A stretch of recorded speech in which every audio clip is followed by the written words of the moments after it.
Kolbrin Bible, Book 6, Book of Morals and Precepts. Chapter 24, Labor. Much of the book is to develop your moral code. Avoid using it to judge others. NPR 24:3. To be idle is to be a bystander at the parade of life, an onlooker when life has need of its champions.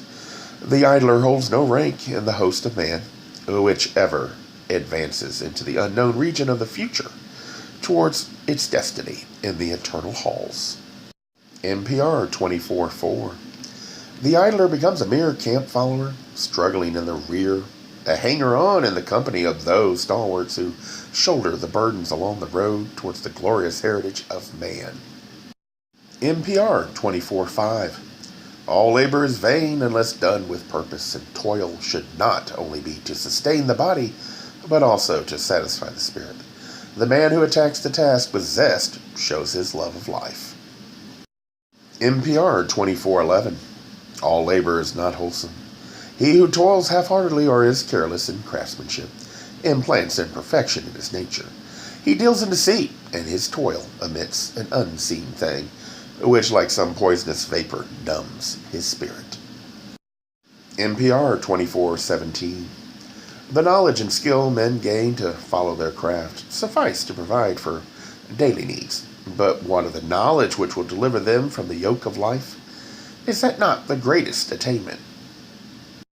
This book is focused on awakening the soul, even if it often talks in terms of physical action. I think this is talking about the difference between knowledge and the drive to know. Example, reading scripture and relying on others to interpret is being idle. You are not seeking to know for yourself just to repeat what you're told. There is no drive to expand on what you already know. Another thing that this book talks about is passing on what you've learned.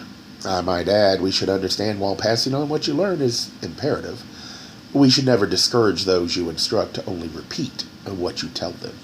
They should challenge you so they will understand why something is done. If you will not allow them to do more than do as you say, then they will lack the interest to go beyond what you know your inheritance they will enjoy, but not value. If a society is to be healthy, then when you die, your inheritors should have a drive to push beyond what they already have.